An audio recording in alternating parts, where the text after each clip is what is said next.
The women's movement started long before the ERA.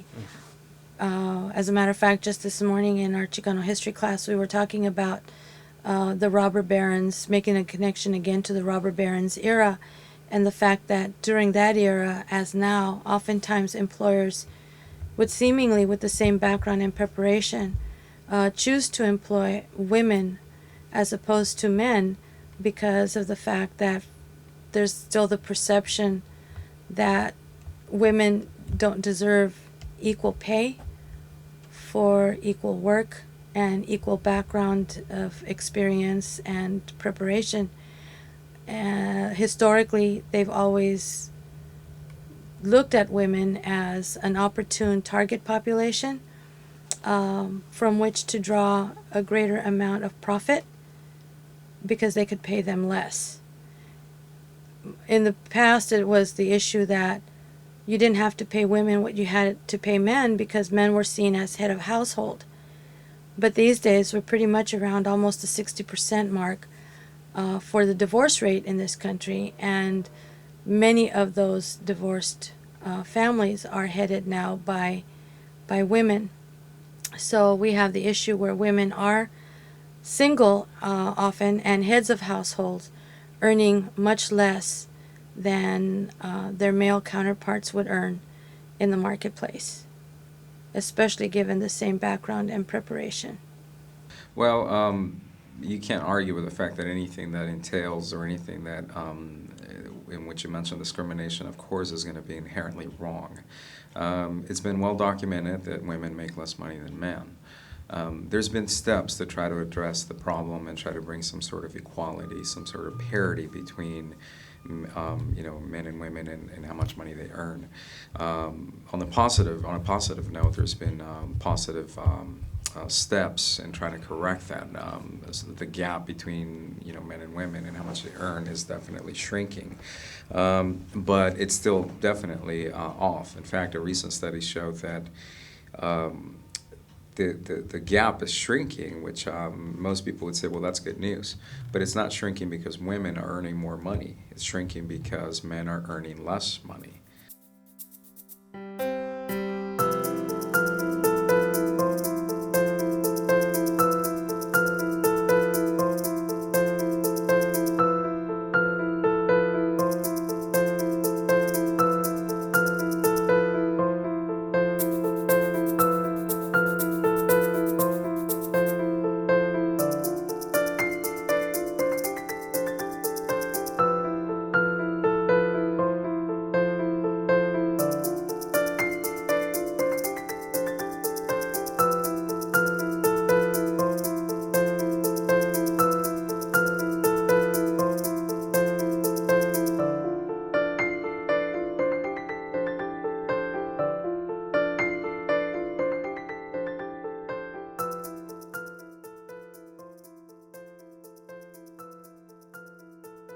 As a woman, I think that for far too long we have been paid less than men, and I think right now on a dollar we probably make 75 cents to every dollar that a man makes.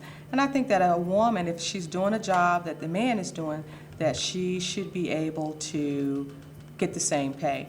And I don't see why there should be a difference. I think a long time ago, they rationale that it was because the man had to take care of the family, he was the head of the family. But nowadays women are out there, women are head of the families as well. A lot of households have two parent incomes. So I definitely feel strongly that women should make the same amount as men. Having a college degree at my job would not matter on your pay raise. For example, if I had an AA and another cashier had a BA, we would still get paid the same. That doesn't matter. However, most likely with the girl with the BA, advancement would come a lot sooner just because she would be too good for her job, overqualified. Gearing in the direction of education, the evidence is pretty solid in the fact that women are are graduating in greater numbers. In fact, right now the evidence suggests that more women graduate from high school and also in comparison to men, and more women are graduating from college when compared to men.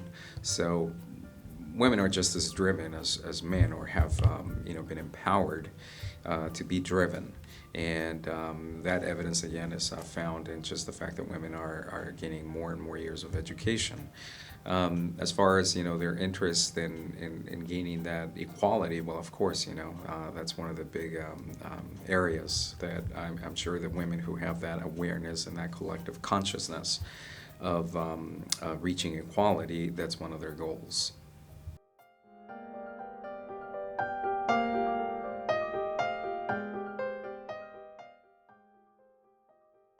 Once we find a salary that's doable, we'll take it, and we just feel lucky to have that money and be able to provide for our family or our kids. Or even if you're a single mom, I think you're more than willing to take just something that's doable, where I think maybe someone who isn't so financially in need would negotiate a little more, where when we need the money, we just kind of take what we can get.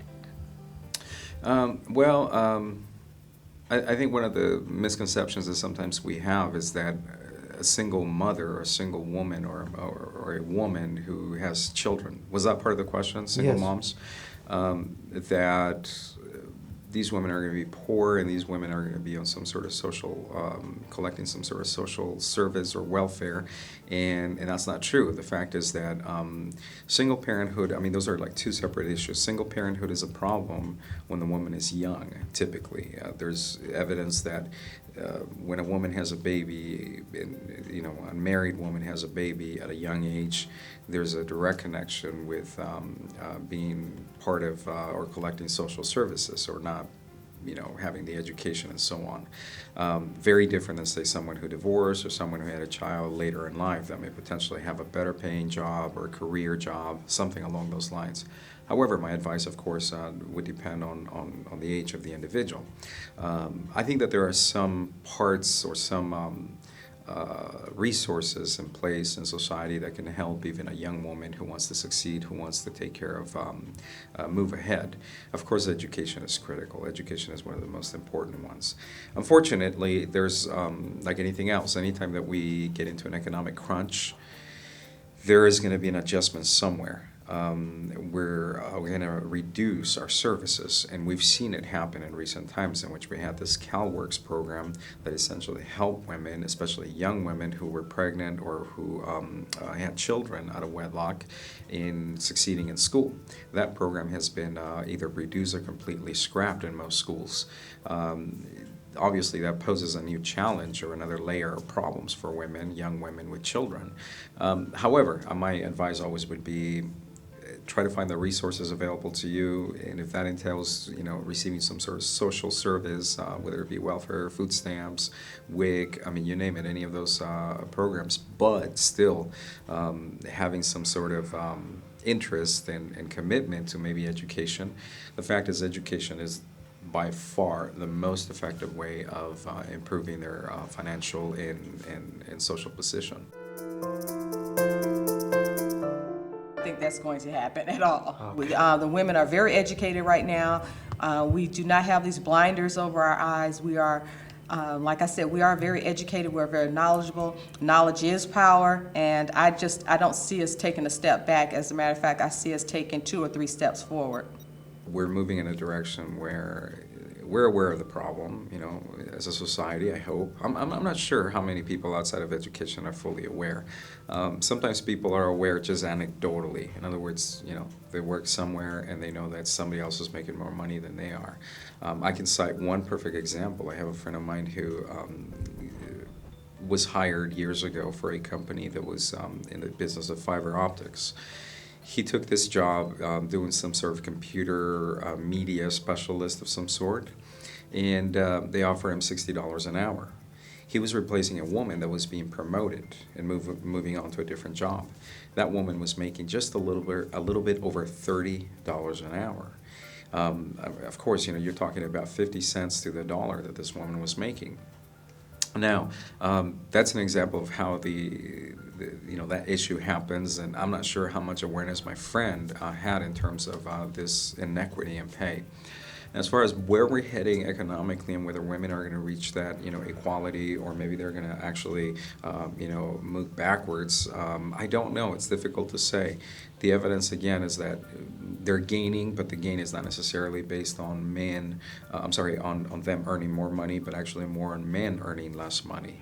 I think that I'm concerned, of course, about the fact that at the economic level, our economy is moving in a direction in which a lot of the creation of jobs is in the service sector.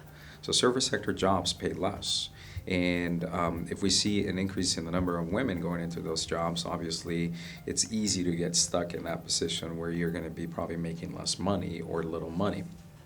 Um, I don't know. I personally, of course, I would like to see more parity, more equality, but it's impossible to really predict those things. I think it's a good indication or a good sign that more women are going to college, that they're finishing their education. That gives you an increased way of bargaining and getting more money. But I don't know. I hope so. I really do hope so.